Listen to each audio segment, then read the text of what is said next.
Hello guys, this is your friend. We are back with a new fanfic. Which is what if Naruto had ultimate power and he developed more abilities part 1. And if you enjoy this fanfic then please press the like button and subscribe to my channel for more fanfic like this. And now let's start the fanfic. It was peaceful in Konohagakure no Sato, also known as the village hidden in the leaves. Twilight was just ending and the night was beginning with the appearance of the first stars in the night sky. The scene was tranquil in every sense with the fading light capturing the village until Itadakimasu was the rather low appreciation Tyuki and Ayame of Ichiraku Ramen received from their favorite customer Uzumaki Naruto, the so-called demon brat, among other special names. To this day Naruto couldn't understand the meaning of the names or what he had done to deserve his titles. Naruto couldn't help but think, I know I've pulled a lot of pranks over the years, but to be called a demon and to be treated the way I do, it just doesn't make sense. I didn't even start my pranks until my second year in the academy, but the names have been flying around since I can remember. These thoughts rolled through Naruto's mind almost daily since the names were used just as often, but that didn't matter tonight. Tonight was a very special night for Naruto. Not only was he going to pull off his most ingenious prank ever, but it was also the night before his genin exam. Tonight he planned to get revenge on the stuck-up white-eyed Thames. Out of all the times he had been mistreated, beaten, thrown out of stores and refused service, never had someone done what these Thames had done. It was unforgivable. Naruto-kun, are you really going to go through with doing a prank on the Hyuga, are you? Was the concerned question from Ayame, knowing just as every other villager, the physical and political might the clan wielded. In a solemn voice Naruto replied, Ayame Nichan, you've seen how I've been treated all my life. Tyuki and Ayame looked down, remembering everything they had seen. I can ignore all of that because I have a few people like you who are kind to me, but after what those three said and did, as he said those words Naruto's fist tightened until his chopsticks cracked apart in his hand as he remembered the indignity he suffered at the hands of those men. At least after a beating he had his pride, but these men didn't even allow him that. The night before. Thanks for dinner Tyuki Jiji, said Naruto as he began to stand from his stool. Anytime Naruto, you just train hard for your exam. With the cheers from his favorite chef Naruto began to leave his favorite, and possibly only, eating place. As he exited the bar he bumped right into someone, almost knocking them over.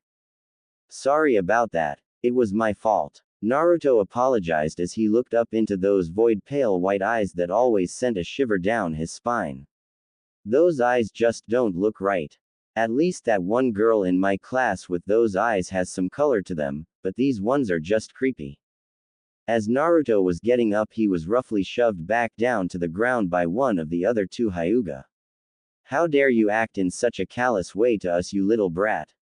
What do you think you're doing attacking one of the noble members of the Hyuga clan? Said one of the two bodyguards forcefully, the disgust and hatred clear in his voice. Attacking? I just bumped into him.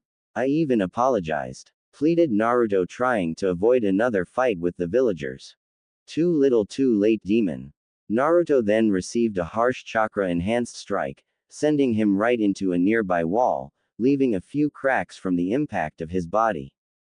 At this point Tyuki was heading over to help, but one look from Naruto stopped him in his tracks. While straining with the pain, and spitting out a little blood, Naruto said to his assailants, I don't know what your problem is with me, but I already apologized for the accident and I don't want trouble, so I'll be going home now. Naruto struggled to his feet and began to shamble in the direction of his apartment, only to hear the words that would haunt him for months to come. Not that he was afraid of the Hyuga, far from it. It was the truth in the words that hurt him so. Even if he didn't want to believe it, he knew they were telling the truth. As if a demon like you has a home to go to. No one's waiting for you, no one wants you. You're just a little demon who will never be accepted by anyone. Worthless. The one who seemed like the leader of the three said these words with ice in his voice and the most evil smirk plastered on his face. After hearing the icy words of the man, Naruto finally snapped. All the years of abuse, neglect, and indifference towards him flashed before his eyes. Every injustice, so-called punishment, and the glares filled with hate and loathing. He always hated the villagers for the way he was treated, but he'd always just pushed it away and continued on heading for his dream. He knew acting out any more than he did would only give them more of a reason to hate him. This, however, was too much. He could deal with all the pain, loneliness, and hate, but to have it thrown in his face, his pride would never allow such a thing.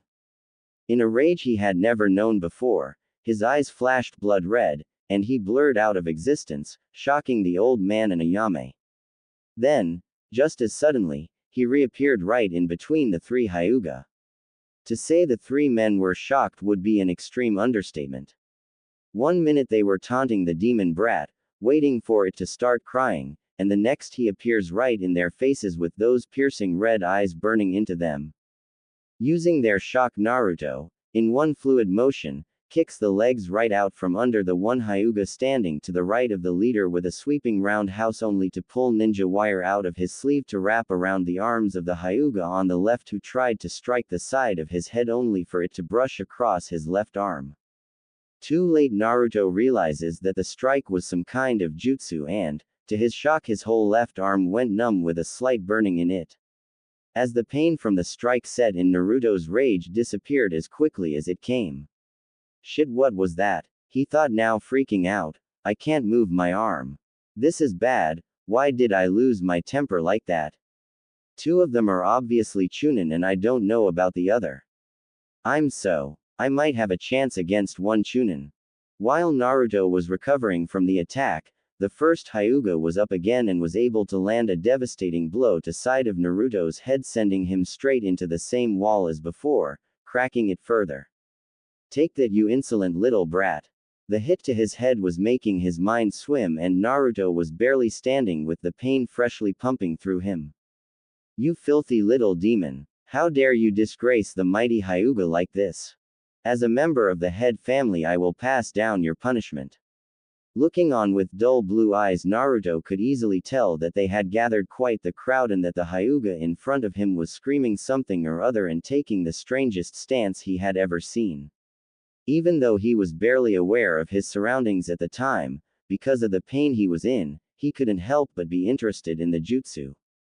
The Hyuga took his stance, crouching low to the ground, legs spread, stretching both arms in opposite directions, palms facing up. As he took this stance, he said the simple words, "You are within the field of my hake." Divination. While Naruto looked on with hazy eyes, all he could think was, why does this always happen to me? What have I done in my life? And what the is he doing? After this simple thought, the last thing Naruto could hear was a roar of Hake Rokujiansho. Divination field: 64 strikes, 2 strikes, 4 strikes, 8 strikes, 16 strikes, 32 strikes, 64 strikes. Ha! One strike after another landed painfully on Naruto, and with every one he felt less and less, which he was thankful for. With the final strike, Naruto was thrown viciously into the same wall for a third and final time. The final blow was too strong for the already damaged wall to take, and it finally gave way and collapsed right on top of our hero, covering him from sight. Once the attack was finished, Ayame was crying on her father's shoulder for Naruto's pain. Those "Tems, to do that to a child," were Tsuki's only words to express his anger. Before the crowd had completely dispersed, the leader of the three Hyuga gave the simple statement, "Trash belongs in the garbage." With that said, several sadistic grins appeared in the crowd as they watched happily. Before either Tsuki or Ayame could stop it, the two branch members had already tossed Naruto's broken body into a nearby dumpster and walked away behind the main family member, leaving the caring ramen cooks to aid the fallen boy. End flashback. I can't let that go so easily, Ayame-ni-chan, said Naruto solemnly. Naruto-kun, what are you planning to do? Asked a very concerned Ayame. Naruto looked serious for a moment before breaking out into a foxy grin. It is better if you don't know, Ayame-ni-chan. Just be sure to be open early tomorrow. I'll be needing breakfast when I'm done. And I'm sure you'll get a good laugh too. With that said, Naruto left the ramen bar with a black pack slung over his shoulder, filled with who knows what. There have been many pranksters in Konoha's history, but none as famous as Uzumaki Naruto. He has pulled more pranks than any other and has yet to be caught for any of them by anyone other than Iruka or the Sandaime Hokage, the legendary professor himself, and even then they have had a hard time proving he had pulled them, even though it was obvious he had. This alone has made him legendary for his stealth and pranking abilities within the village. He has even been able to prank multiple Chunin, Junin, and any others that have gotten on his bad side. The only ones that seem out of league for Naruto's prank abilities are the Anbu and the Hokage himself. But that didn't stop him from trying now, did it? Even while being perused by the Anbu, Naruto was still able to give them the slip somehow or another. The Anbu were always able to find him and even track him rather easily, but every time they had cornered him he was able to disappear again. Many had started to believe he knew some advanced form of the Shunshin no Jutsu, body flicker, or teleportation technique, but they have never found out if he did. Many just chalk it up to his foxy ways. After all these years of pranks, only Yumuino Iruka has been able to capture the elusive blonde on a regular basis. Whether Iruka's skills surpass Naruto's or if the blonde just surrenders to the scarred Chunin is unknown, but to this day no one knows how he always manages to escape. His knowledge of Konoha's alleys and shortcuts was second to none, almost infamous really, along with his own Oroku no Jutsu, sexy, which was the cause of a lot of the escapes, but the mystery of how he does what he does is still a mystery. Tonight he wasn't playing a prank on just anyone, oh no. No Anbu, Junin or ninja in general could compare with this. Tonight he was going to prank the famous Hyuga clan, wielders of the Byakugan White Evil Eye. The rumored all-seeing eyes. He had heard rumors of the White Eye's ability to see through solid objects, 360 degrees, the chakra circulatory system and even the tentacutsus points. Scary, and supposedly it was supposed to do even more. This alone meant extreme caution. That is exactly why we now find our hero hiding behind a building on the edge of the Hyuga's compound. Using the cover of night, he is preparing for the upcoming mission. Changing out of his signature orange jumpsuit, Naruto began re-examining his plans for the night. Everything has to be perfect. Let's see. First I need to get past the guards and then sneak into the first of the 4 buildings in the compound. 2 of them seem to be living quarters and the other one seems to be a kitchen and storage of some kind, with the last, apparently the main building, most likely filled with greeting halls, meeting spots, and other boring stuff like that. The garden that runs between the 2 residential buildings would be the best cover. I wonder why the family is split into 2 houses. They could have made it easier for me by all being in the same building. Naruto then looked more closely to try and see if there was some kind of trick to the one of the buildings were actually a trap for intruders, then he most likely would miss breakfast. It seems one of those buildings could hold them all, so why would they separate themselves? I don't see any traps, maybe they just like their space. But one of the sections seems to be more lavish than the other. I wonder if maybe there is a difference between the 2 groups. Naruto decided to finish his thought aloud. Well, it doesn't make a difference now. Naruto stood wearing black Anbu-style pants that seemed to absorb all light around them. They ended with basic black bandages wrapped tightly around his ankles, leading into black shinobi sandals with red trim that ended higher on his calves for better support. On his upper body he wore a skin-tight black long-sleeved t-shirt, black fingerless gloves, and bandages tied around the lower half of his face to hide the telltale whisker marks. This is much better. I wish I could dress like this all the time, but it took me nearly a month to save up for this set of clothes. With the little money I have left after my living budget, not to mention I had to use a henge transformation to get into the store to buy them, too bad I can't. I like orange and all, but it's just a little too noticeable. But if it wasn't for me having to learn stealth in bright orange, I probably wouldn't be this good. Maybe I could get a black and orange outfit, or maybe just a mask. Well, That's enough daydreaming, it's time to move. Before Naruto ran off, he tied a long black cloth over his head, hiding his hair completely to finish his disguise.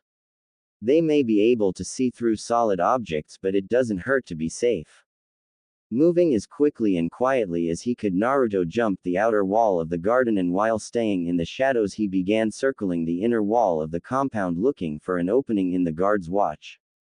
Luckily for him, none of them seemed to use their prized Byakugan.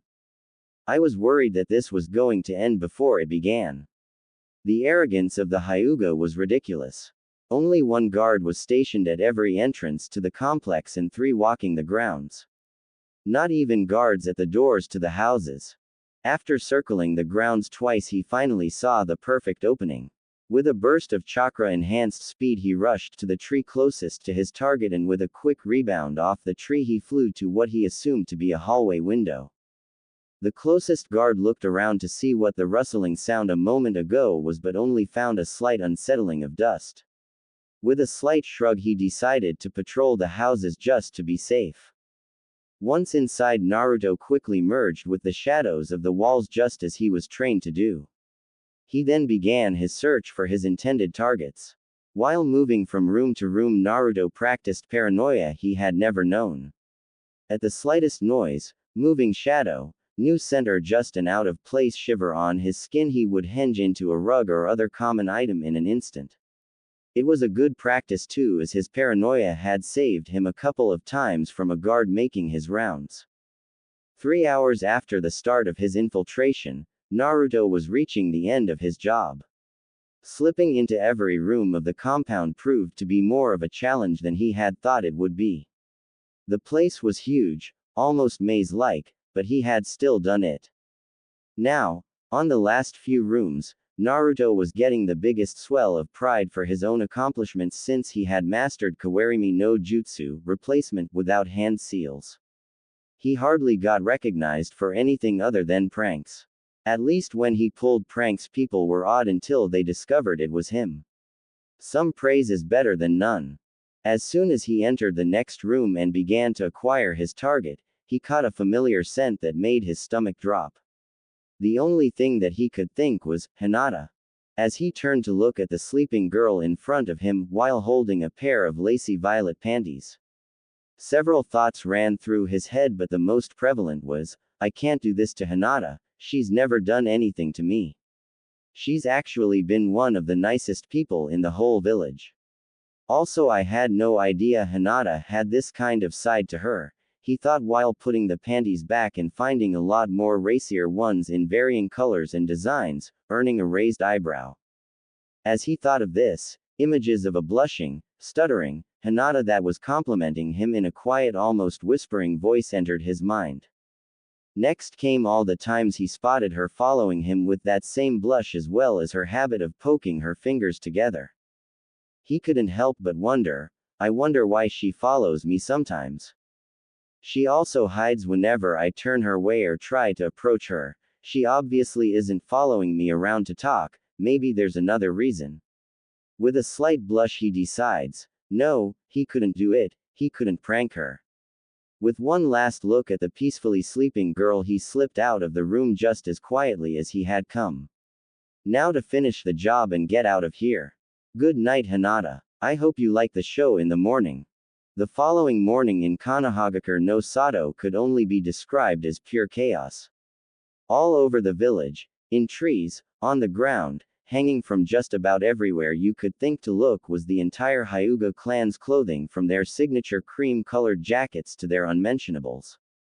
While the entirety of the Hyuga clan was out gathering what was left of their pride, our blonde hero was sitting at his favorite restaurant enjoying a well-earned breakfast, the food of kings, ramen. Even though Naruto had just gone an entire night without sleep, here he was in the same clothes as the night before, except for the absence of the cloth covering his hair, wrappings around his face, and the addition of his signature orange jacket hanging open, showing off his tight black shirt. He also had his goggles hanging around his neck as he listened to the praise of his favorite chefs. I can't believe you actually did it, you little brat, was Tuki's boisterous congratulations. Everyone is going to be talking about this one for years. Naruto-kun, was the excited comment from Ayame. Ha ha ha, I hope so. What else would you expect from the next Hokage when he pulls a prank? Then taking a more serious tone, Naruto said, this was really meant to drop them down a few pegs though. Really, how does a prank do that?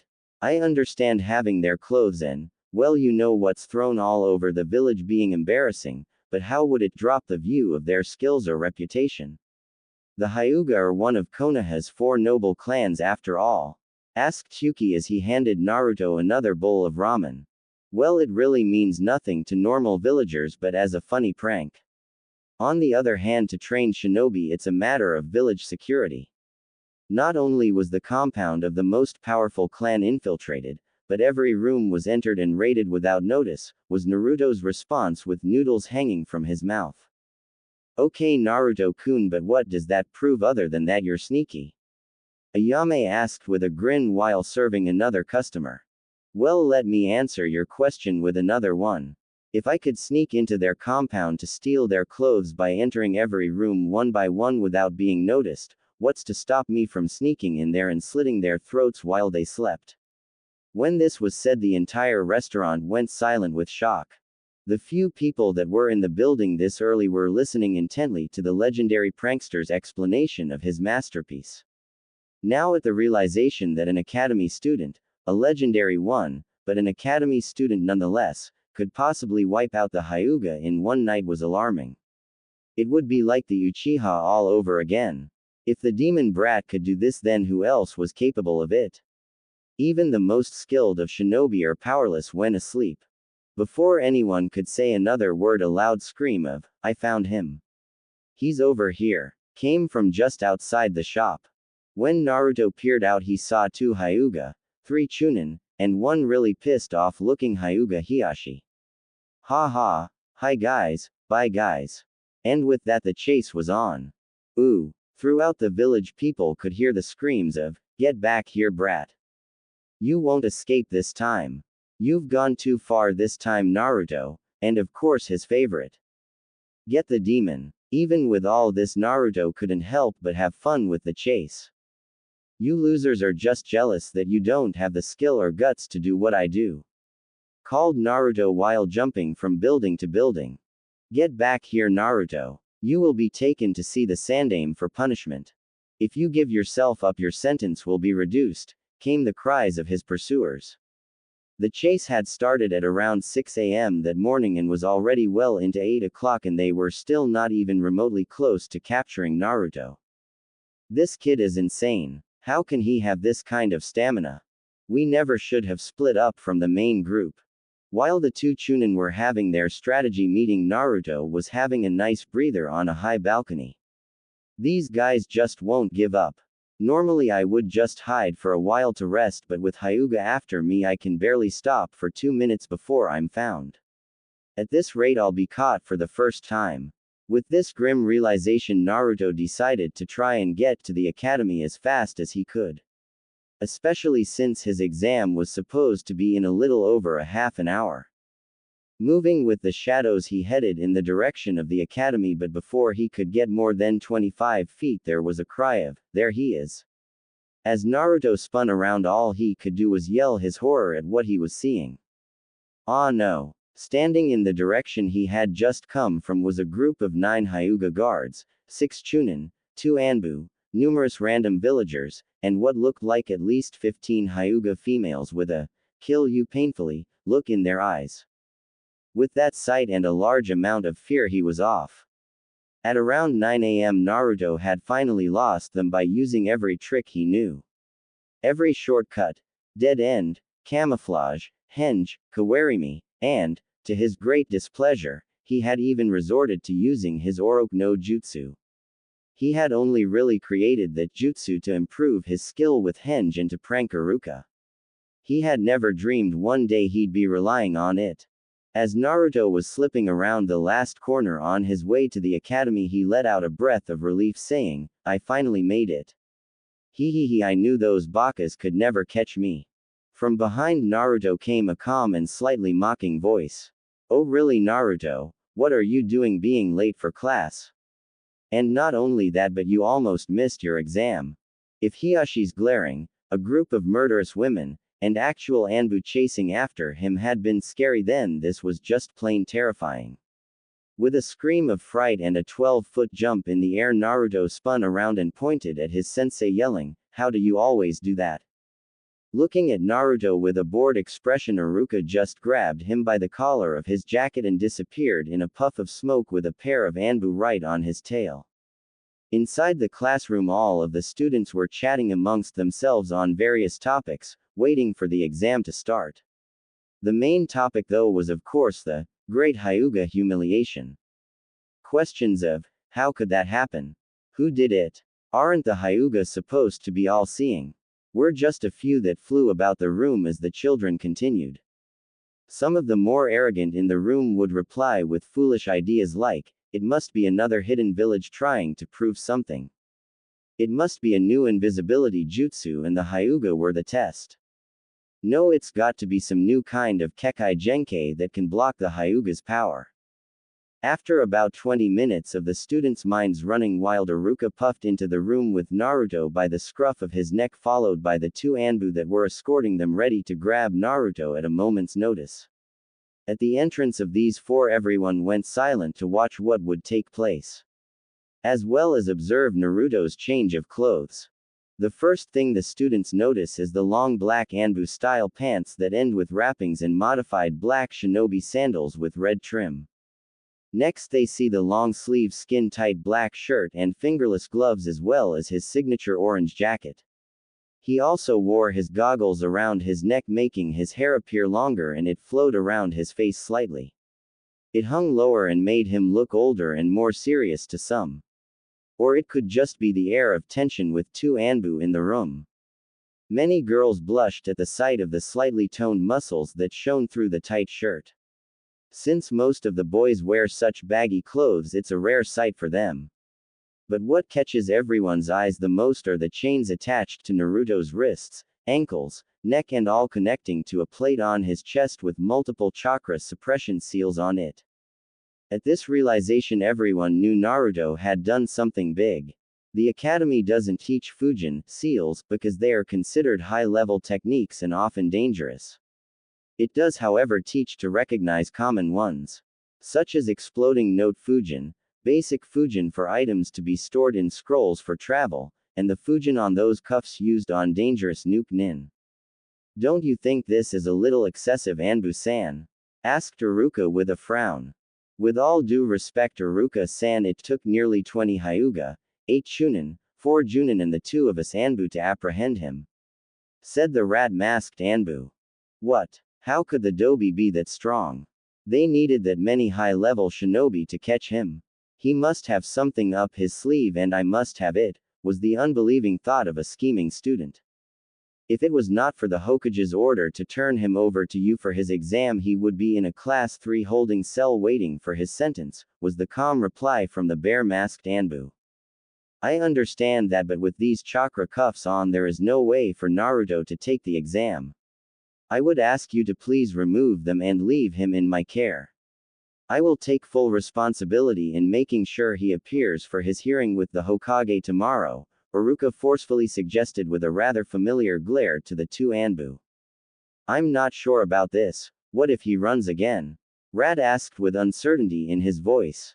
Unless you already forgot, Anbu-san, I was the one who finally caught him after you all failed for over 3 hours, said a smirking dolphin. After a moment of silence, the bear Anbu did a number of hand seals, too fast for any one of the students to follow, and removed the cuffs.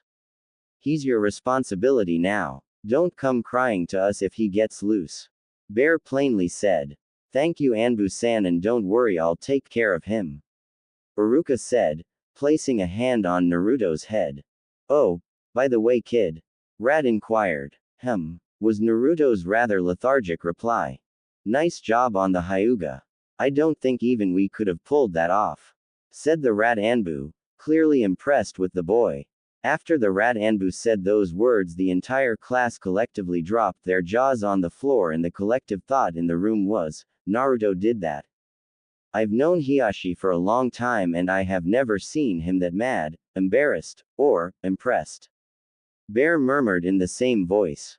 Impressed. Naruto asked, unsure. Yeah, kid. When you're at the top like the Hyuga, or it takes something big for them to notice anything. This prank of yours really caught his attention, said Rat in a sing-song voice. By the way, how did you do it anyway? Uruka asked. Now every person in the room was listening intently with their own thoughts on the matter. Stupid Naruto, you're so immature.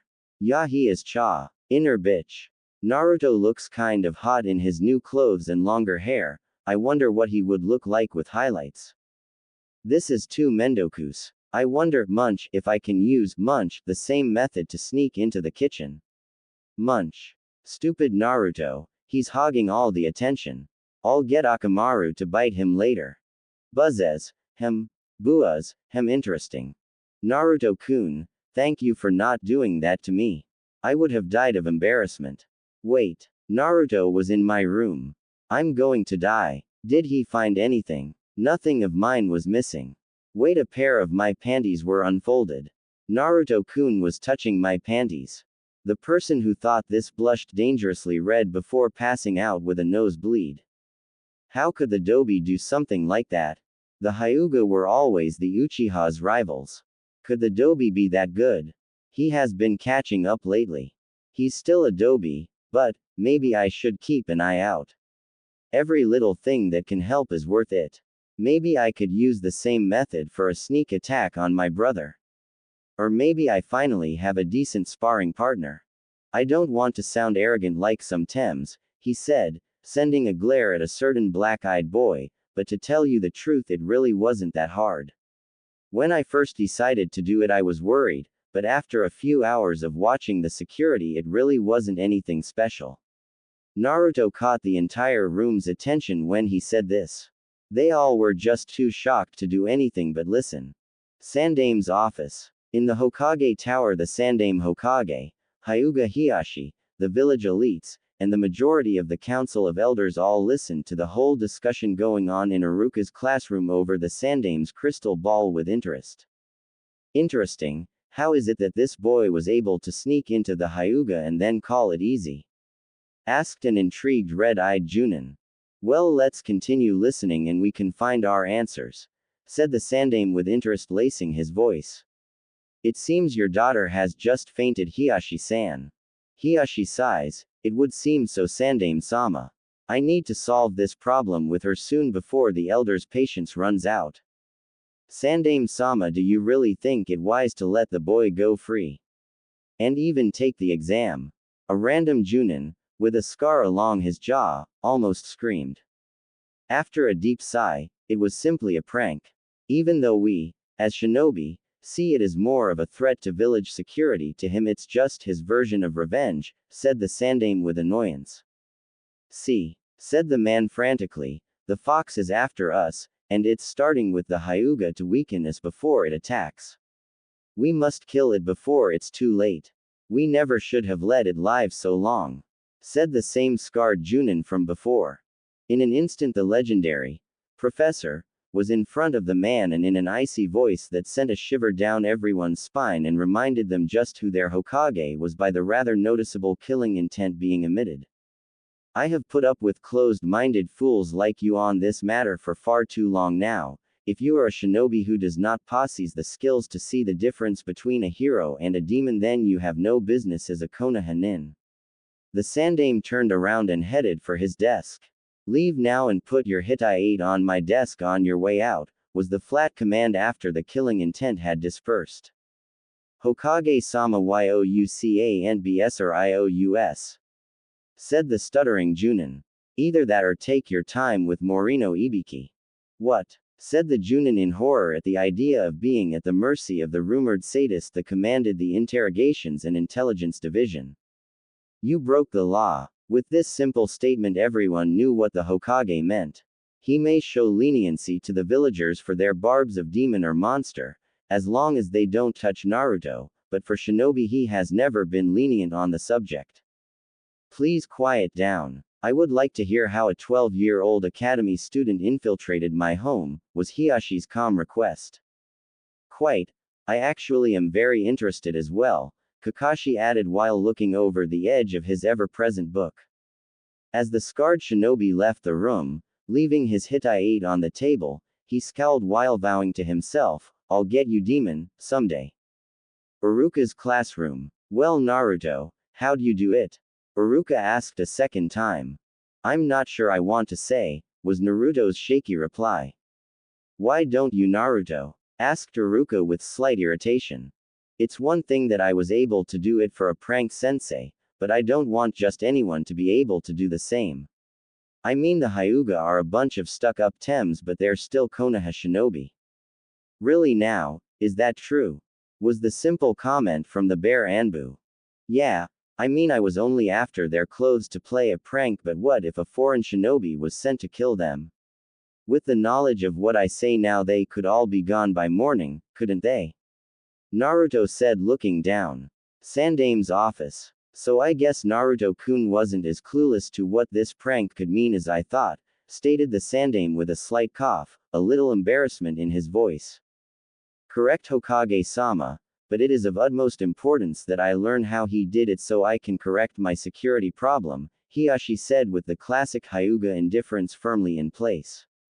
"Just give Iruka his time, I'm sure he'll get it out of him. Naruto may be more than he appears, but he is still a lonely and hurt 12-year-old looking for attention. The chance of getting any kind of positive attention for once will be too tempting for him to resist," one chain-smoking Junin added. "Do you really think it's that simple?" Hiashi asked with a raised eyebrow as his only expression of curiosity. "Naruto has always wanted a family or at least a friend, but even something as simple as a friend has been denied to him by the villagers. The only thing that seems to keep him going is the hope for the future and his dream. He strives to prove to them that he is something other than what they see. Even though he doesn't know what they see him as. If he ever found out what it is they see when they look at him," the Sandame closed his eyes as if in deep thought. "What, Hokage-sama?" asked the red-eyed Junin with honest concern. "I'm afraid we may lose him." With that said, the Sandame returned to staring into the glowing crystal. Uruka's classroom. "Naruto, don't you think it's better to let others know of their flaws? That way they can be fixed instead of letting them stay that way. If the Hyuga can be so easily infiltrated, it could be a danger to the village." Uruka said with sincerity in his voice. While this was being asked, Hinata was waking from a rather exciting dream of Naruto to hearing the current conversation's direction. "Naruto-kun, you're amazing. I can't believe you were able to do it, or that you were in my room doing what I think you were." With that thought, the images of Hinata's recent dream passed through her head and almost sent her into blissful unconsciousness again. "Alright, but if I'm going to go through all this, why don't you get one of the head Hyuga here so they can hear it as well? I don't want to repeat this again," was Naruto's defeated reply. At that moment there was a puff of smoke to signify someone entering, and not just any Hyuga had appeared, it was Hiashi himself in all his emotionless glory. "Please, continue. I am most interested in how a lowly academy student was able to enter not only my home but my own bed chamber unnoticed. Two-san is here. Naruto-kun, I hope you will be alright," thought Hinata as she looked on with worry. "Shit. Well, I was hoping not to see you until the hearing, and I don't appreciate being called lowly by you," Naruto said with a very foxy grin. "Why is that, Naruto-san?" asked Hiashi. "Well, first, I am the one who got past those so-called all-seeing eyes of yours, so I doubt that I'm lowly.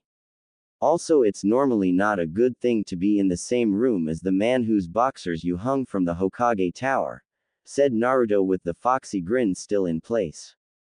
As he said this, he pointed out a window, and lo and behold, hanging from the heights of the tower are a string of about 15 pairs of cream-colored boxers, one of which had orange spots on them. Hiyashi's face light up a bright red, followed by giggles from the class.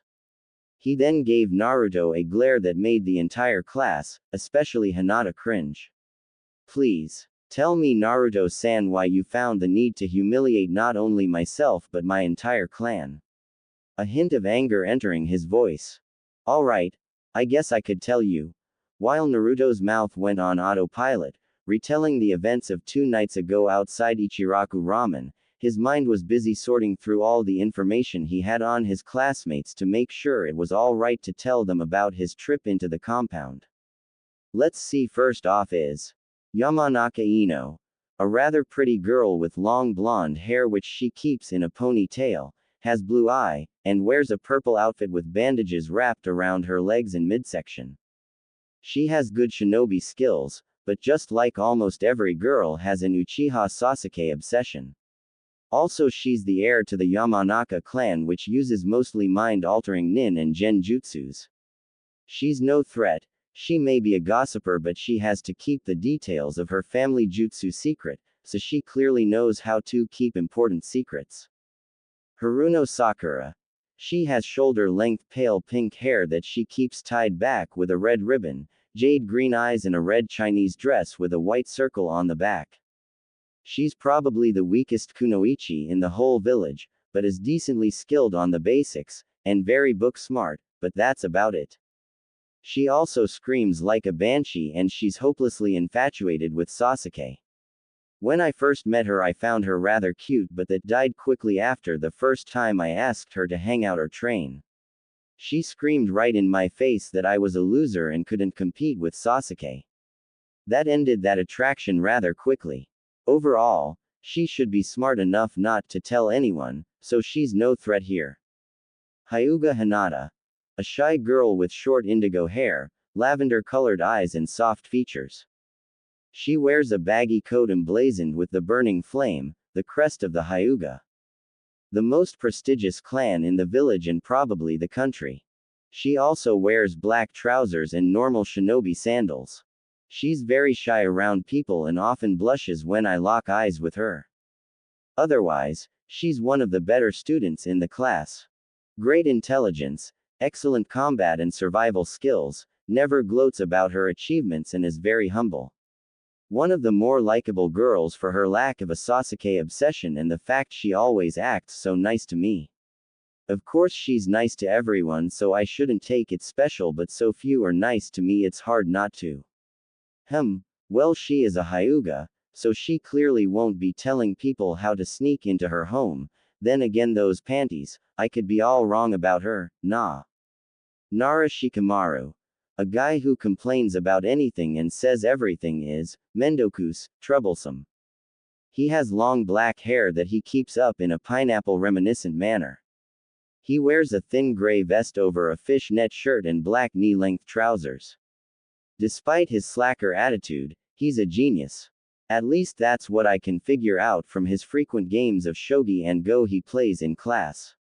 Heir to the Nara clan, which uses shadow-based jutsus. If he's even awake to hear this, then he won't tell anyone. It would be too mendokus. Threat level 0. Akamaiki Choji. A big-boned guy who often stuffs his face with chips he pulls out of his and is Shikamaru's best friend. He has brown hair and swirls on his cheeks. He wears a green overcoat with matching shorts and a white shirt that says, "Eat," on the front with bandages on his arms and legs. He excels in heavy striking taijutsu thanks to his family's art of increasing the size of their bodies and limbs. He hates it when people call him fat. I would avoid doing that at all cost. He is the heir to the Akamaiki clan. He would never betray Konoha. Besides, Choji's too nice to spread around info like that. Even if he stops eating, he's no threat. Inazuka Kiba. A boy with a very feral appearance that smells and even acts like a dog. He's loud enough to give Sakura some competition and always brings a small dog with him in his coat, named Akamaru. He wears black pants and a fleece-cuffed hooded jacket. I just call him Dog Boy. The only thing that he has that is greater than his loudness is his arrogance. He's heir to the Inazuka clan that raise dogs as nin animals and trackers. Most of their jutsus seem to revolve around the partnership with them. They also seem to possess slightly heightened senses that can be strengthened by adding chakra to their noses. In the end, he's got strong pack mentality. With Konoha being his pack, you never betray the pack. Aburame Shino. A silent guy that speaks only when necessary and is very intelligent. He wears dark round sunglasses, a high-collar gray coat that covers the lower half of his face and brown pants. His hair is spiky and unruly in appearance. As far as I know, his family's very mysterious and he's ruthless when fighting. He likes to talk to bugs, it seems. All I know about his jutsu and clan is that it's rumored that they use bugs as weapons. He would have to talk to someone other than his bugs for him to tell people. Then again, they say it's always the quiet ones, just look at Hinata. And finally Uchiha Sasuke. Best in class, village heartthrob and born from one of the greatest clans in the village. His clan was all wiped out about 5 years ago and now he's declared himself an avenger of a noble cause, to find and kill the murderer of his clan. He has a handsome face, black spiky hair, and onyx eyes. He wears a blue turtleneck shirt, white shorts with bandaged legs, with white slips over his forearms. He and I have always been silent rivals. He's always been ahead of me in classroom abilities, but I never cared about that anyway. He won't tell anyone, he keeps everything to himself, in hopes that he can use it, typical Uchiha.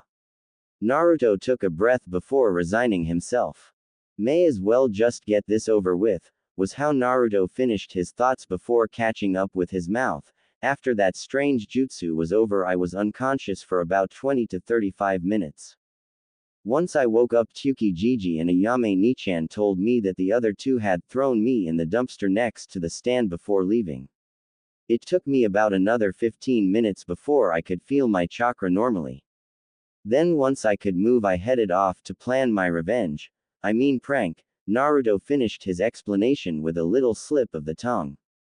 You recovered from a Hake Rokujuyansho in only 35 minutes. Was the shocked statement from Iruka.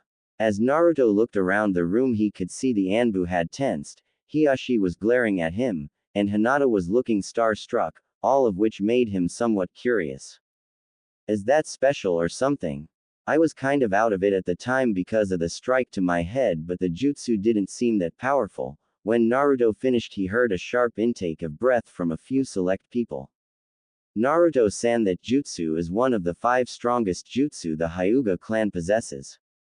While we do posse's much stronger ones, it normally takes a person at least a week to recover from a direct hit like you received. For you to do it in less than an hour, with no medical attention, is impressive.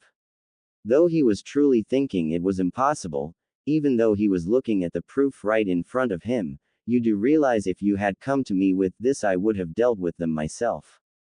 You didn't have to punish my whole clan for the crimes of 3. Hiashi said a little reluctantly. What? Asked Naruto, honestly confused about what Hiashi meant. It is against clan law to use any of our high-level jutsu in such a way. They are only to be used in serious situations, and a street brawl is defiantly not a serious situation. After your punishment, I would like you to point them out, said Hiashi while glaring. Not only had the offending Hyuga broken clan laws, but they committed assault, possibly treason, and may have broken the third's law as well. Their fate would be up to the Hokage if they broke that law. Naruto looked serious for a second. Okay, how about we leave it at that and I finish my explanation? It's already 9:45 and I still need to take the exam, said Naruto while sweat dropping. That's right. I'm sorry Hiashi-sama, but I will have to ask you to leave, pleaded Iruka. My apologies Iruka-san, but until I hear the explanation I will not be leaving, stated Hiashi, believing Iruka did not understand the seriousness of the situation. You will be attending the hearing to decide Naruto's punishment, won't you? Of course, how could I not? Well, he will have to explain it again in front of the council anyway, so you can hear it tomorrow with the rest. I'm sorry, but I really need to start the exam right now, Iruka said forcefully. After glaring at one another for a moment, Hiashi finally decided to back down for the time being. Very well Iruka-san. I will see you in the council meeting tomorrow Naruto-san. With that Hiashi puffs out of the room. After some murmuring from the students, Iruka began the long process of regaining control of his students. Sandame's office. You disappeared rather quickly Hyuga-san, Kakashi said in a bored tone. Well, if the boy was going to need a Hyuga present to tell his story to, why not the head of the clan? Said Hiashi with a raised eyebrow. I suppose, but I believe it was a good thing Naruto held off telling everyone. I don't believe this is something an academy class needs to hear.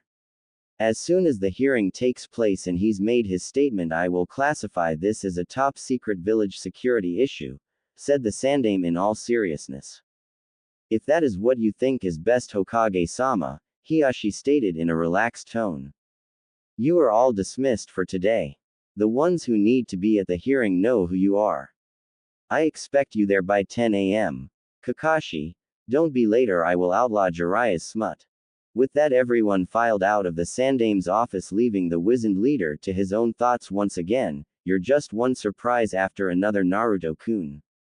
I wonder what headache you will create for me next. Hopefully it will be one that won't require as much paperwork. Damn paperwork, thought the Sandaime as he pulled out his own copy of Ika Ika Paradise, making sure he was alone. Iruka's classroom. Alright Naruto, please take your seat so we can start. I will now explain the Genin exam. We're running close on time, so please hold any questions until the end of the explanation. After Iruka had said this, Mizuki walked through the door with a couple of sacks and a stopwatch. Iruka, what's going on? They haven't even started the written test yet. They should be ready for the practical exams by now, was Mizuki's clipped reply. Well, we became a little held up, so we're behind by about 30 minutes, Iruka said this, sending a glance at Naruto for Mizuki to follow. After some annoyed glaring at Naruto from Mizuki, he said, well, I suppose that's alright. I'll pass out the test while you explain it to them, Mizuki said while putting down the bags. Thanks. This test will come in 5 parts to determine what you have learned in your time in the academy and make sure you can function properly in the real world. You were not only taught shinobi skills here, you were taught the basics of life. Correct, Iruka-sensei. Even though you will not fail because of low scores in some areas of the exam, if you can't perform at least the basics well enough, you will definitely fail, was Mizuki's comment as he passed out the tests. Correct, Mizuki. The test will be given in this order. First will be the written test on information such as geography, history, math, and tactics. Next will be the weapons test of kunai and shuriken. After that will be the obstacle course to test your ability to detect traps and your stealth ability. Next will be the taijutsu test. Finally, you will be tested on the jutsu taught in the academy. More information will be given before each section begins. Any questions, anyone? After no one raises their hand, Iruka continues on. Alright, you will have 45 minutes for this test starting now. Any cheating and you will automatically fail. Later outside the academy. Damn, that was rough. I didn't know I was that bad with things like history. Other than the geography, I could barely answer any of the questions on that test, said Naruto to himself looking down. It's okay, Naruto, the written portion isn't really a requirement as long as you don't completely flunk, it's alright. Iruka tried to reassure him. Thanks, sensei, but I think I really should have paid more attention. I thought I was better than that. Mizuki then called out, attention everyone. Next will be the weapons test. Each of you will receive 8 kunai and shuriken. You will be required to at least hit 4 vital points with each weapon, any less will be a failure. 2 will go at a time. First up. As the testing went on, with no true order to the names called, students threw their weapons with no one getting higher than a 12 out of a possible 16. Then Mizuki called out, last 2 Uchiha Sasuke and Uzumaki Naruto. As the 2 boys approached the posts with their weapons on their sides ready for use, their eyes locked and everyone knew what was to come. Naruto may be a baka, but he's the only one that can come close to Sasuke with throwing weapons. It was a challenge between the 2. Well, do be ready to lose again, was Sasuke's smirking challenge. If you're ready to give up your gay lifestyle and use those fan girls of yours. At this, Sasuke blushes slightly and glares harshly at Naruto while a group of fan girls in the background are calling for Naruto's death for the insult and catcalls to Sasuke to take the advice. What would you know, Dobi? Slightly sputtered Sasuke. Alright, you two get ready and start, yelled Mizuki. At this call, both of the rivals grabbed their weapons and let them fly. The score for Sasuke is 6 out of 8 for the Kunai challenge. Very good, was the comment from Mizuki. Next, Naruto scored 7 out of 8. Excellent job, Naruto. You were only half an inch off on the last one. No way. Naruto no Baka can't beat Sasuke-kun. Was the screech from the foaming fangirls, mostly Sakura. Alright, Shuriken are next ready. You won't beat me this time, Dobi, commented Sasuke. Go. Again they let the weapons fly, and after the telltale clunk of metal hitting wood, Mizuki approached to score them. For Shuriken, Sasuke scored 8 out of 8. Perfect score, Sasuke. Naruto's score is 7 out of 8. Naruto and Sasuke tie for the top score in the weapons test. That's not fair, Mizuki-sensei. Sasuke-kun should win, not Naruto no Baka. At this, all the boys' sweat drop at the stupidity of it all. Girls, I'm sorry. That is what the score is, and that's it. Iruka said, thinking he was too old to deal with fangirls at the ripe age of 17. Hee, that's right, I'm the best. Naruto bragged lightly. Next is the obstacle course. The course starts as one path and splits into 3. Every path is different and is littered with traps, none lethal of course. Also, throughout the course are bells. Every time you ring a bell, a point will be deducted from your score. Some of the more obvious traps will ring a bell when set off. Others, bells may ring by simply moving sloppily around the course. Along any given path are 15 bells. We completely expect you to at least set off 5 of them. Don't feel bad if you do, even Mizuki and I will at least set off 1 or 2. This test is also timed. You have 10 minutes to get through. Every additional 30 seconds after that will be counted as a rung bell. If you ring 10 or more bells, you fail. Understand? Iruka moves to the start of the course and calls to start. One by one, every student took their turn, and to some people's surprise, quite a few failed this portion. After about an hour, they finally called the one person everyone had been waiting to see try this. Uzumaki, Naruto, you're up, called Mizuki. As Naruto took his starting place, a select few in the crowd were having their own thoughts on the test. Alright, Dobi, let's see if all this skill of yours I've been hearing about is a fluke or not, Sasuke growled. Naruto-kun, do your best, blushed Hinata. Show me what you've got, demon. Let's see if you will work for my plans or not. Begin, was Iruka's loud cry. In a sprinting start, Naruto disappeared into the forest. A short time later, it's been 5 minutes and still no rung bells. Could he have gotten himself caught in a trap? Asked Mizuki with a slight frown. I'm not sure, but it takes even Chunin like me and you 8 minutes to get through that course, stated Iruka. The Dobi probably got lost in there, Sasuke said with an arrogant smirk.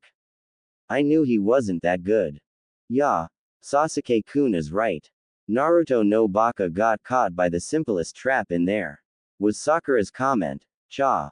That pathetic Naruto is stuck and is going to have Sasuke-kun go rescue his spiky inner bitch. With a growl of annoyance from Sasuke, they all returned to watching the exit. Not even 2 minutes later, Naruto appeared flying out of the opening without a sound as he landed, and with 3 minutes to spare. Naruto, you did the entire course in only 7 minutes without ringing a single bell, shouted Iruka. Of course, Iruka-sensei, this was only slightly harder than the Hyugas. As Naruto said this, he threw 15 small bells at Iruka's feet and began walking towards the taijutsu field. I guess it wasn't just luck at the Hyuga compound after all, Mizuki said with a twinkle in his eye.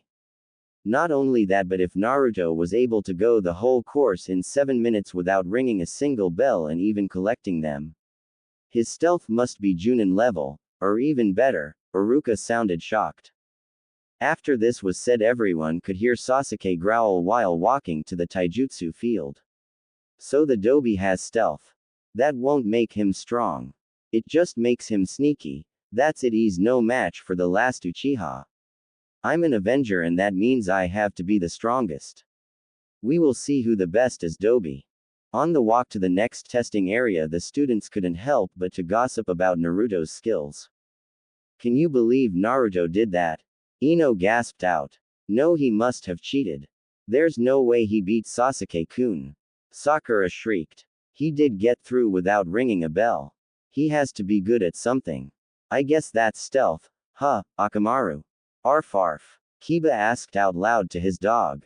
I had one of my insects follow everyone when they went in. He did not cheat, stated the ever-calm Shino. Munch, what do you, munch, think about it, Shikamaru? Shoji asked between munches. Mendokus, I honestly think he's better than what he shows. He's like me, he doesn't try. It's not worth it, Shikamaru yawned. So what? He's good at stealth. He's still Adobe. Sakura just looked at Sasuke dreamily. Cha. Sasuke-kun's right. Naruto no Baka is no match. Inner bitch. Naruto-kun, I hope you pass and we get on the same team. That would be wonderful, a mind-stuttering Hinata thought, blushing. Here we will have the taijutsu portion of the exam. Each of you will have a turn sparring with either me or Mizuki. We will be grading you on speed, stamina, and technique. Then we'll give each of you an overview of your skills before moving on to the ninjutsu test, was Iruka's explanation. One at a time, each student had their turn sparring. It was about 11:23 a.m. by the time everyone finished. Alright everyone, there will be a change of plans because of how late it is. We will give each of you a private explanation of our decision, then you will be released for lunch. Everyone met with the sensei they had sparred with for their grade. Some left with proud smiles and some left slightly sweating, while others looked like they'd been stabbed with a kunai. As Naruto was approaching Iruka, he began to sweat because he knew he hadn't done very well. To start, Naruto, your stamina and form are good, but you're too slow, your movements are very choppy, and your reach is too short. Iruka knew he hit a soft spot with this one. Naruto has always been sensitive about being the shortest in class, but he knew he needed to hear this to improve. If this was a pass or fail grade, I'm afraid you would have failed, Iruka said very quietly. Am I really that bad, sensei? Naruto asked in a subdued voice. Iruka smiled softly as he put a comforting hand on Naruto's shoulder. It's okay, Naruto, you have the best stamina I have ever seen in an academy student. Heck, even most shunin don't have your kind of stamina, but I think the basic style we teach here just isn't right for you. It's meant for straight-out combat, but with your size it's just not right. When you get with your Junin sensei, ask him for a style with a lot of dodging and quick hits. Just work on your speed, power, and get a more suitable taijutsu style and you'll be fine. That's what this test is for after all. It's better to find these things out now instead of later.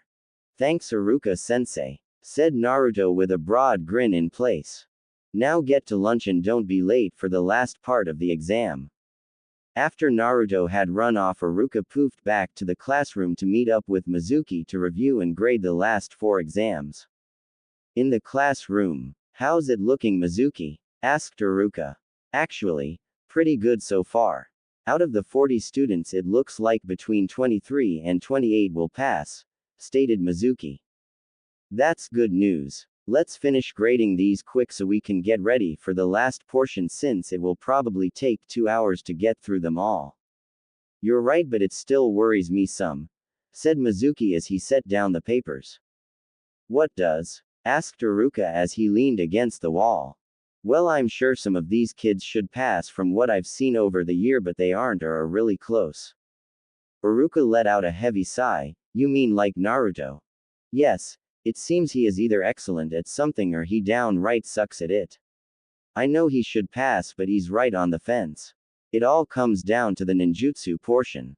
All we can do is to wait and see how he does. In the end, it comes down to Naruto. Outside the academy, Naruto was enjoying a few rice balls under a tree. I wonder how I'm doing. I did horrible on the written test, but sensei said it wasn't a requirement. My stealth and weapon technique were high scores, but my taijutsu would have been a failure. I guess all I can do is wait and see how I do on the ninjutsu test. Just as Naruto was finishing up his lunch, a few of his classmates went walking by, heading back to class as the bell sounds. Well, this is it. I guess all I can do is my best. Naruto-kun, you're so strong. I wish I could be like that, but I can't even find the courage to talk to you. Hinata thought while frowning as she watched Naruto go. Back in the classroom, everyone was taking their seats as Hinata walked in. Hinata, you're late, said Iruka as he looked up from his desk. Sorry, Iruka-sensei. It's all right, Hinata. Just take the seat next to Naruto so we can get started. Hi, sensei. As Hinata was climbing the steps to take her seat, the only thing she could think of was, I'm sitting next to Naruto-kun. This is my big chance to get him to notice me.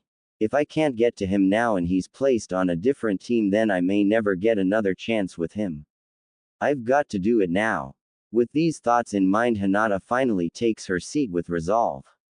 Everyone, this is the final portion of the exam. You will be called down one at a time into this room over here to take the test. We will be testing you on your skills with the Henge transformation, Kawarimi replacement, and Bunshin no Jutsu clone. Now, just being able to perform the jutsu won't be enough to pass.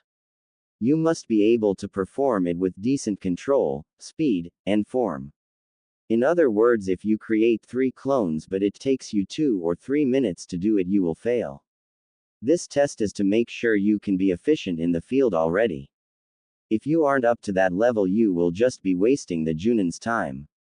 Any questions? Asked Iruka hurriedly. At the end of the explanation, Naruto drops his head on the desk, hard drawing a few stairs while he thought, why did it have to be Bunshin no Jutsu?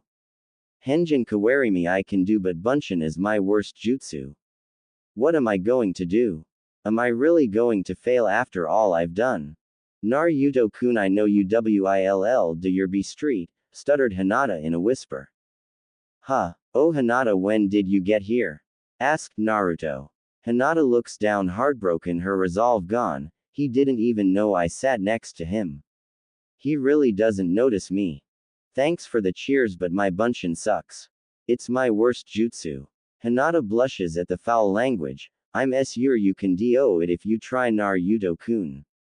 You never give up. After thinking a moment, you're right, Hinata. You never know until you try. Thank you, said Naruto with his grin back.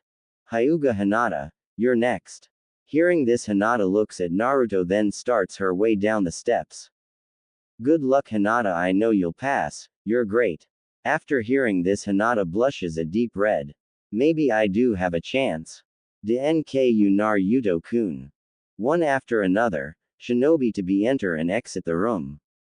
A few minutes after entering, they leave wearing a shiny new Hittite of Konoha with their heads lowered in shame. Then the moment came. Uzumaki Naruto, was the call of Mizuki. Well, it's time to give it my all. You fail. Those were the only words to leave Iruka-sensei after Naruto's failure to produce a passable Bunshin during the final exam.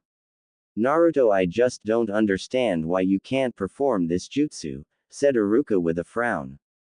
I don't know, sensei, but I really wanted to pass, I really tried. Said Naruto looking down. Iruka, you know we could let him pass, was Mizuki's reply. He performed excellent on the other portions of the exam.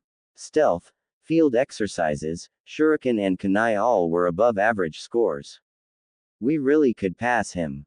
These words had Naruto looking up at them both with hope in his eyes.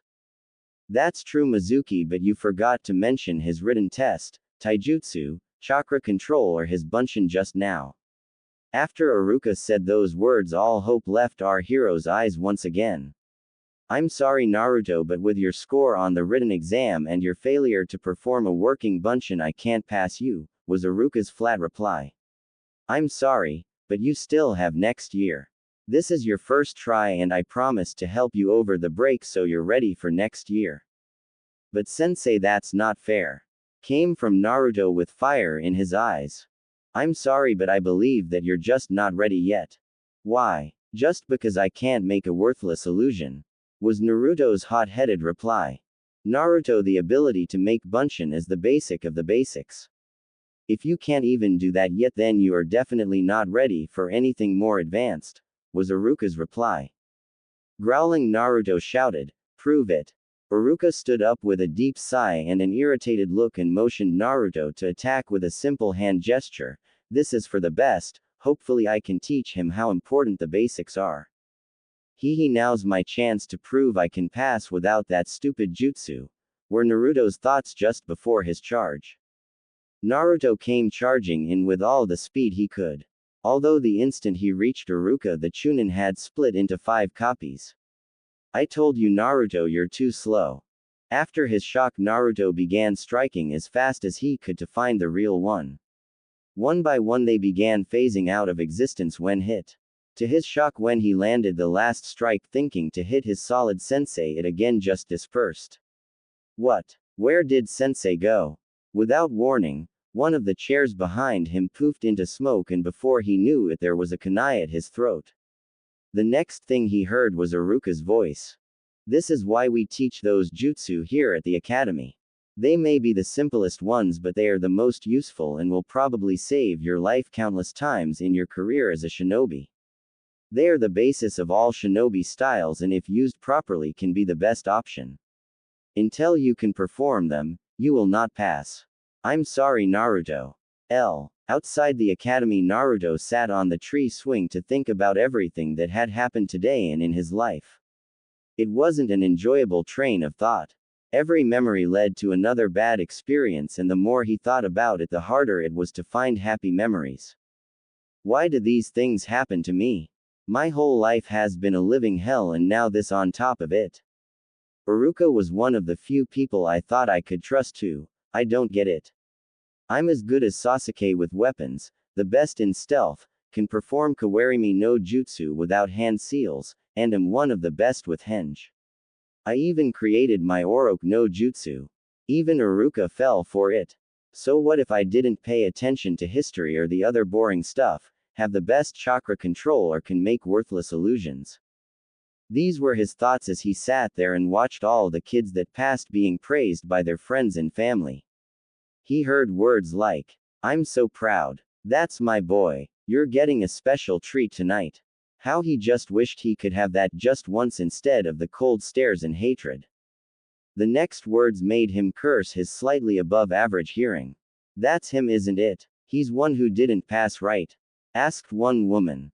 "The one on the swing attached to the tree. Good. Can you imagine if it had passed? That monster a ninja. Imagine it. That worthless demo. Shish. You know the law," was the discussion of the two women. Every word stung a little harder, and his mask was falling piece by piece, and all he could do was glare as hard as he could. Unknown to him, there were 2 sets of eyes on him at that moment, thinking very different things. "Poor Naruto-kun, you look so sad and hurt.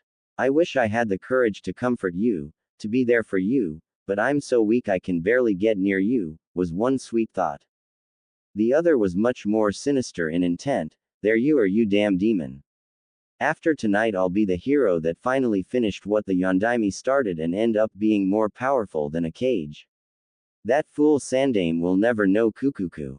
"What do you want, Mizuki-sensei?" asked Naruto in a solemn voice. "Haha, I knew you had the best sensory abilities of your class, Naruto," was Mizuki's weak cover. "Not really. You were laughing kind of creepy. Naruto, you do know Iruka wasn't trying to be mean, don't you?" Mizuki said. "I know, but I really wanted to graduate and he didn't have to fail me the way he did. Iruka just wants the best for you. You know he's an orphan too." Naruto couldn't help but swing his head towards Mizuki. "I think he sees himself in you, and because of that he's trying to steer you away from the same mistakes he made." Naruto seemed to relax once again as he turned back to the other kids. "I still want to be a shinobi though. I don't want to go through another year of the academy. I understand, Naruto, but you know there may still be a way for you to pass if you're willing to try." With this he had Naruto's full attention. "What do I have to do?" asked Naruto with hope. He perfect, you damn demon. Follow me, Naruto, and I'll explain everything. Finally, I will finally have everything I want and you will take all the blame, Kukuku." Later in the dark of night we find our hero leaping through the trees with a large scroll on his back, a smile on his face and more than a little hope in his eyes. He taking this scroll was too easy. I thought when Gigi found me I was done for, but one Oroku no Jutsu and he went down. All I need to do to pass is learn one jutsu from this scroll, then show it to sensei and I'm in. But first I need to get to the shack. A few minutes later Naruto found himself outside a broken up wood shack in the forest. Is this the right place? It matches the description Mizuki sensei gave me, but he's not here yet. Well, I did take the scroll 3 hours before he told me to. After scanning the area and finding a good area to practice, Naruto opens the scroll and begins to read. Guess I should get started. No reason not to use the extra time I've got. Let's see. The first jutsu is Kage Bunshin no Jutsu, Shadow Clone, not more clones. Well, maybe this is a different jutsu than what they teach in the academy. As Naruto reads the description of the jutsu he gets a sick feeling in his stomach, so he begins to skim the contents of the scroll quickly. That just made the feeling 10 times worse. Quote exclamation mark. This can't be right. There's no way Ji-san would use a scroll like this for a genin test. The jutsu in here are crazy. Did I grab the wrong scroll? It's too late now. Anyway, maybe if I learn one of these they will still let me pass. When Naruto begins to practice Kage Bunshin he suddenly has an idea. I probably will never get to see this scroll again after this because of how powerful the jutsu are, or at least not until I become Hokage, I know. I'll copy down the ones that seem doable and non-lethal for me, and practice them later. He then pulls a scroll out of his supply pouch and begins copying his chosen jutsu, or at least the ones that won't kill him. 2 hours after Naruto took the scroll, Hokage-sama, Naruto has crossed the line this time, yelled a random Junin. We can't let him get away with the scroll of sealing. Every Hokage has added dangerous kinjutsu to that scroll since before the village was formed. It even contains the secrets of the seal that holds back the fox. Whimpered a Chunin. I understand your worries and we will get the scroll back. Everyone spread out and search. I want Naruto back here alive, with the scroll. Hi Hokage-sama. With a wave of the Sandame's arm all of the shinobi before him disappeared in a blur and a kick-up of dust. After his orders were given, the Sandame heads back to his office and takes out his crystal ball once again. Naruto, I don't know why you would have taken the scroll, but I have a bad feeling about this. How did you even know about it? Most Junin don't know where it is hidden. I intend to find out though. The crystal ball begins to faintly glow.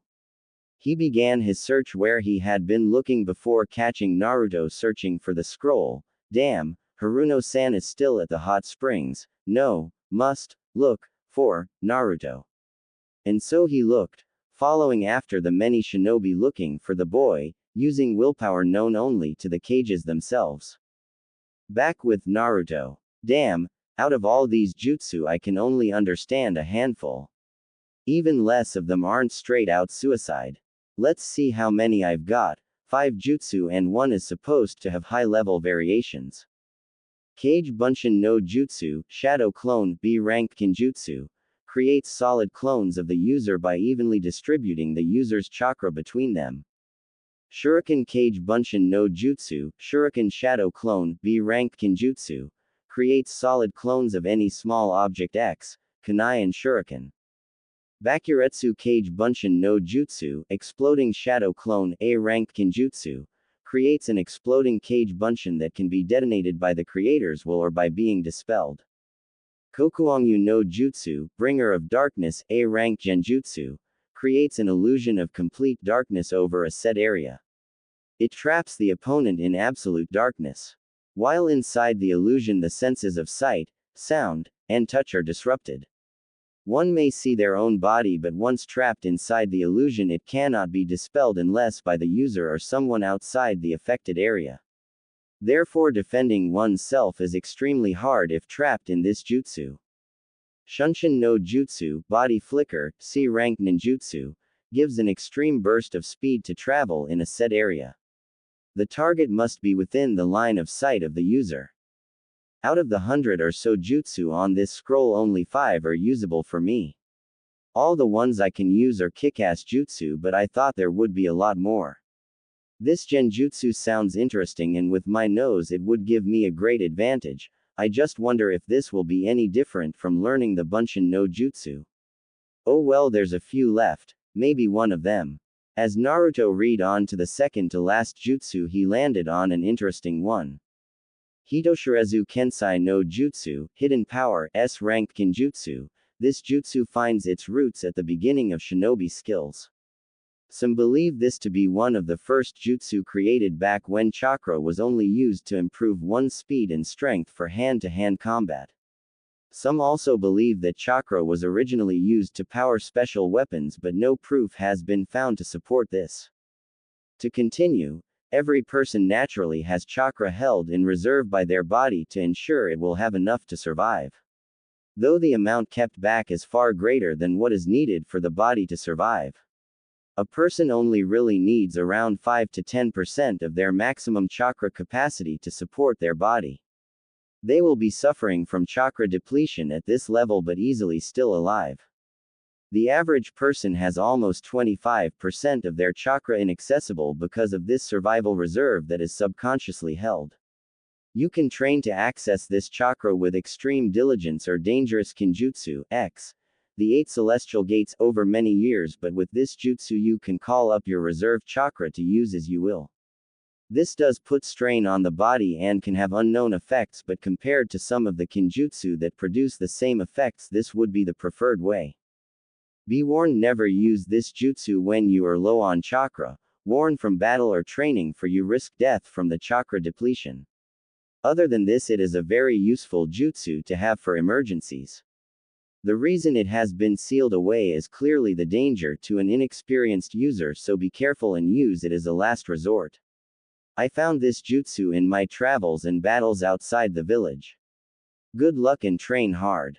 The Yondaime Hokage of Konohagakure no Sato. Cool. A jutsu used by the Yondaime himself. I've got to learn this one for sure. First off, what's the last jutsu? Shiku Fujin, Dead Demon Seal, huh? Sounds interesting, but it's way too complicated. I'll copy it down now and figure it out later. If it's the last one, it must be good, said the smiling blonde to himself. If only he knew what he had just obtained, he probably never would have touched the scroll in the first place. I better learn the Kage Bunshin no Jutsu first though. Having more chakra may be good, but I doubt it will be impressive enough to let me pass. With his new scroll of Kinjutsu to learn and the thought of becoming a genin, Naruto began his training with a bounce in his step. It was nearing morning and a faint violet was appearing on the eastern horizon. The blonde boy was sitting in a hunched posture and was panting heavily. The stolen scroll was strapped to his back and seemed to be weighing him down as he fought to catch his breath. This was how Iruka found Naruto. The blonde looked up in surprise when he heard the scarred sensei land near him. I must really be out of it if I didn't sense Iruka. Usually I smell him beforehand, thought the blonde. Iruka chuckled almost menacingly as he bent over the boy. It's all over, he said with that voice that he always used when Naruto was about to get in serious trouble. Instead of noticing his sensei's dangerous expression, Naruto closed his eyes and chuckled good-naturedly. His legs wobbled slightly as he stood up, scratching the back of his head nervously. Got me already, Naruto said, slightly disappointed. You're quick, sensei. I only had time to learn 2 techniques. Standing up, Iruka peered quizzically at his blonde student. Sweat was glistening from his face and his legs seemed just barely contain the strength to hold him up. His clothes were also telling the story of his intense training. His pants were dirty, his sleeves were sliced up, and his clothes in general were torn. Iruka had only seen Naruto like this when he was training very hard.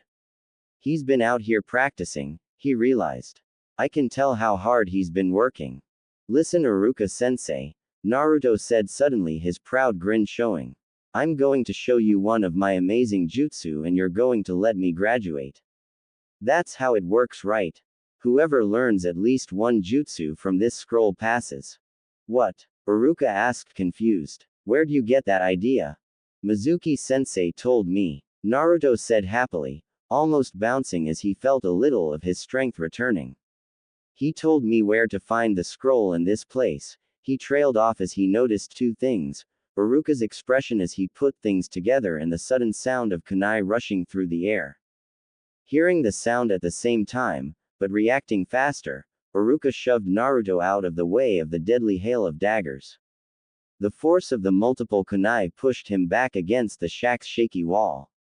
It was extremely lucky for Iruka that he'd worn his Chunin flak jacket, or several of the kunai would have buried themselves in his chest and stomach. As it were, only one actually pierced his body, just above his right knee. I see you've found our little hideaway, a familiar voice said from the forest canopy. The Sandaime Hokage was currently sitting at his desk. In front of him was a crystal ball on a small cushion. He gazed steadily into its depths, watching the events in the forest commence. It had shocked him slightly to learn that Mizuki was the one really behind the theft of the Forbidden Scroll. He'd been monitoring all the Chunin, Junin, and Anbu that were scouring the village in a desperate attempt to find the scroll. He'd been lucky that he had paid particularly close attention to Iruka. After all, the man seemed to have a knack for finding Naruto when he had done something wrong. Other than himself, Iruka was the only one to ever find the blonde. He sighed in resignation as he listened to Mizuki's proclamation of Naruto being the Kyuubi no Kitsune. That baka didn't even know the difference between the blonde boy and the monster fox. But, apparently it hit Naruto harder than he thought it would. He expected Naruto to be mad, even furious at the village, but instead he nearly exploded with chakra from the rage he was feeling.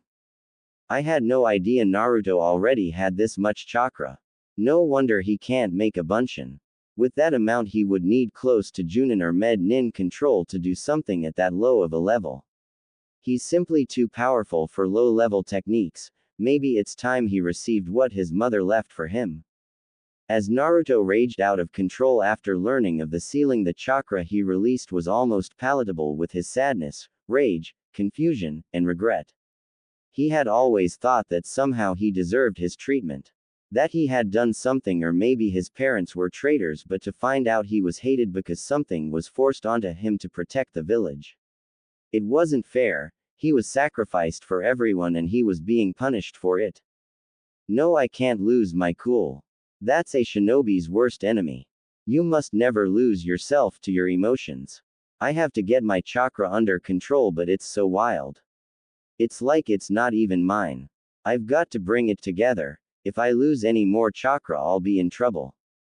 To Naruto it seemed as if everything went silent as he tried to gain control of his emotions, but to Mizuki and Iruka it seemed as if Naruto was surrounded by a spinning mist of chakra that made him seem a blur of blue with small wisps of red. As the chakra finally started slowing down, Naruto became visible again and seemed to be glaring right through Mizuki. At first Mizuki was thrown off by the show of power and the glare, but after a moment he said, "Ah, I see the demon is back. You know everyone hates you, everyone in the village does, especially Iruka." This brought fear to Naruto's eyes and Mizuki knew he had what he needed. You are the one who killed his parents after all. He failed you for his own little revenge and you know it. After a glance at Iruka, Naruto ran straight into the forest, too afraid to hear what Iruka would say. Naruto, wait. It's not true. Iruka desperately called. I'll deal with the demon first, then I'll be back for you, Iruka, said Mizuki with a sneer as he jumped into the trees. As the Sandaime watched the whole event through his crystal ball, he came to realize if Naruto had been trained better, this wouldn't have happened, that if he had told him his secret himself, this wouldn't have happened. I'm sorry, Naruto, I'll make things better and I know you will get out of this perfectly. Just like your father would have. When Iruka was able to trick Mizuki, he couldn't help but smirk slightly. For all his boasts that he was superior to him, Mizuki fell for that henge quite quickly. Then, as Iruka had saved Naruto from a hail of kunai by using his body as a shield, the blonde suddenly saved Iruka from being torn apart by the traitor's giant shuriken by catching it by the large hole in the middle. As Naruto stood there over Iruka protectively, he realized he could barely feel his legs. When he dropped to one knee, Mizuki began to chuckle sinisterly. Kukuku Naruto, you're too exhausted from your training and the chase through the forest to be a threat to me. From what I heard, you haven't even slept in the last 24 hours because of your prank. That may be true, I'm exhausted, but a true ninja always has a trump card. As Naruto went through about 10 hand seals, he stopped on one that neither Mizuki nor Iruka could recognize, but the Sandaime did. No. How could he have gotten that far in the scroll? That jutsu could kill him. After this cry of worry, many shinobi stormed into the Hokage's office only to catch a glimpse of his robes as he flew out the window. I've got to get there in time. If I let him die, not only will I have failed him but you as well. Hitoshirezu Kensai no Jutsu. With this shout, an enormous amount of chakra surrounds Naruto, followed by a shout of Kage Bunshin no Jutsu. With that shout, the entire clearing was filled with exact duplicates of the blonde, all calling for Mizuki to attack. Just then the Sandaime arrived in a tree just outside the clearing. When he noticed that the jutsu didn't have any negative effects on the boy, he decided to watch and see how everything played out. What really caught the Sandaime's attention was the blonde forming a familiar cross seal that was the signature of the Kage Bunshin. The old man couldn't help but chuckle as the Kyuubi vessel filled the surrounding area with hundreds of shadow clones and the sound of Mizuki's panicked disbelief. He promptly stopped watching and turned away when all the Naruto charged. The outcome was obvious, but he had another matter to attend to, informing the searching nins of the scroll's safety. His small smile didn't fade as a stray thought crossed his mind. Minato's legacy has certainly been living up to his expectations, being the #1 most surprising shinobi of his generation, but just to be sure everything would be alright, the Sandaime decided to stay until Naruto and Iruka began heading back to the village. He was glad he did, because he lived to see moments like this in his people's lives. Being Hokage means doing your best to allow these happy times, so being able to see them is a perk. Naruto could see the morning's light through his closed eyelids. Even though the light was filtered by his eyelids, it was still irritating. Iruka-sensei, how much longer? I want to see. Okay, the young man said quietly. You can open your eyes now. The sight that greeted him was Iruka's smiling face. He held Naruto's goggles in one hand. But what caught the blonde's attention was that his forehead was clearly visible, devoid of his headband. That's when he realized where it had disappeared to. It was tied snugly around his own forehead. Congratulations, Iruka said, with genuine cheer in his voice. You graduate. And to celebrate, I have a surprise, we're going out for ramen tonight. Naruto was silent. He couldn't believe all this was happening at last. He'd finally been allowed to graduate. He finally found someone who actually believed in him and didn't think him a demon. Even though he'd stolen a highly dangerous artifact from the Hokage Tower and used it, he was still allowed to become a genin. It was too much for him to put into words to describe his joy. Looking down at the blonde, the silence started to stretch until Iruka was greeted by a loud and joyful yell. Iruka-sensei! Rang out Naruto's happy voice in his ears as he was tackled against the tree, with the boy giving him a fierce hug. The Sandaime couldn't help but to smile at the sight. Things had turned out all right. He began to turn around to head back to the village when he felt something that sent a shiver down his spine and made him want to run as fast as he could. Something he hadn't felt for nearly 13 years. The chakra of the Kyuubi. When his eyes finally landed on Naruto, the boy was surrounded by a red haze of chakra that seemed to be burning him. His screams were horrible. Iruka looked horrified and was trying to hold Naruto down to stop him from clawing himself anymore. By the time the Sandaime had his senses back and was kneeling next to the boy, Naruto had already passed out from the pain. The cloud of chakra was still there, however now it was just an outline around his body, which made him extremely warm to the touch and obscured their sight of him. Iruka noticed the Hokage and asked in a worried voice, Hokage-sama, what's wrong with him? I don't know, but we need to get him to the hospital as fast as we can. Hi, After their short exchange, Iruka and the Sandaime ran as fast as they could to the hospital with Naruto tucked safely in Iruka's arms and the scroll on his back. OWWWW, that hurt, sensei, what happened to me? It felt like I was being burned alive. Naruto suddenly realized how wet he felt. Looking around, he discovered he was in some kind of a sewer. It had dark red walls, and ankle-deep water that almost seemed black. The ceiling was riddled with blue and red pipes running into the darkness of the shadows. This, though, wasn't the strange part. The pipes were cracked in almost every place he looked. The walls looked like they had seen better days as well. Chips and cracks covered the length of them as far as he could see. There was also a faint groaning sound as if they were going to give way any second. He only caught a glimpse of it, but he could have sworn he just saw the walls pulse red. First I get thrown in a dumpster and now here. I don't know which is worse. Whoever did this could have at least picked a better sewer. As Naruto said this, he broke out into a happy grin and started to chuckle until he felt something brush against his back. Spinning around and reaching for a weapon, he called out, "Who's there?" "Damn, they took my weapons too." "Quiet down, little ninja." After hearing the deep rumbling response, Naruto was on edge. The voice was deep and powerful. As he scanned the surroundings, he noticed movement out of the corner of his eye again. As he reached around and grabbed at it, he felt a soft furry object, and when he pulled it in front of him, he noticed to his horror it was attached to him. After taking a few moments to calm himself, Naruto studied the object and realized it to be a blood-red tail with a black tip that was about 4 feet long. He also noticed the 1-inch claws on his hands, but what really got him were the 4 thick black lines running from the tips of his fingers to over his knuckles and up his arms, ending in another pattern on his upper bicep.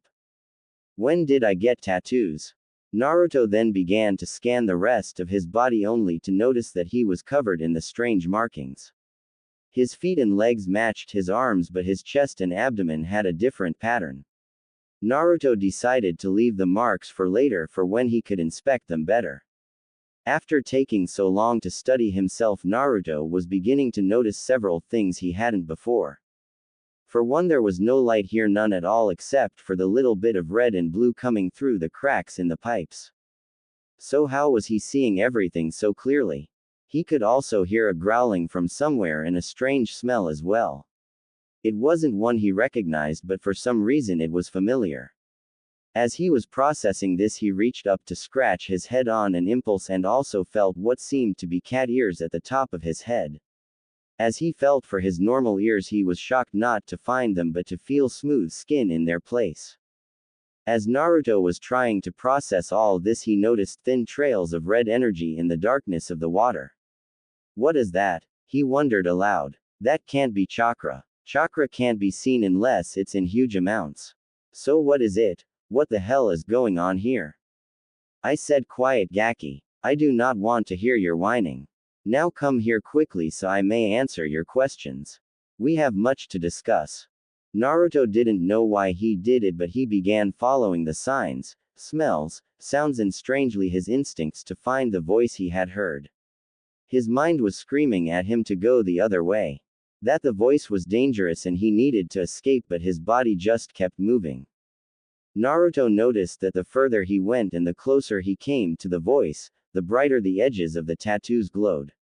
After what felt like hours, he finally found himself in a huge room, and there right in front of him were large ornate cage doors as tall as the Hokage mountain.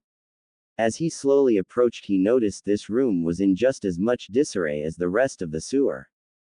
As Naruto reached the middle of the room, an ominous red glow appeared around a sinister face behind the doors. At the same time that the glowing red figure appeared, the tattoos on his body began to glow brighter than ever. He didn't know what to do. He could only stare in shock at the huge glowing being in front of him and wonder why he too was glowing. In a deep rumbling voice, the being spoke. Come closer to me, little kit. For unknown reasons, Naruto began walking closer to the cage. As he neared the doors, a giant set of claws came through the bars in an instant. Acting on pure instinct, Naruto barely moved to the left of the attack. In a smooth, clean swipe, Naruto raked his own claws against the giant one. Just as the claws met each other, the red glow from Naruto's tattoos lit up brighter than ever, nearly blinding him. The 4 long gashes in the giant claw began to glow, and to Naruto's amazement they healed right before his eyes. After Naruto jumped back a good 20 feet to make sure he was out of reach, he asked the simple question, "Where are we and who are you?" "It seems you have good instincts to dodge my strike, even though this seal stops me from acting against you," said the face in a cocky tone. "I asked who are you and what's going on. I'm hurt, Kit. You learned of me for the first time only mere hours ago and you have already forgotten. You can blame your Yondaime for me being here," said the demon in a smoother voice. "Now what is that supposed to mean?" As soon as Naruto said those words, he noticed that attached to the doors of the cage, and apparently the only thing holding them shut, was a small piece of paper with the kanji for seal. It all clicked. "Kyuubi. Correct, Kit. And to answer your other question, you are here because of a few changes that will be taking place because of your recent actions." "What kind of changes?"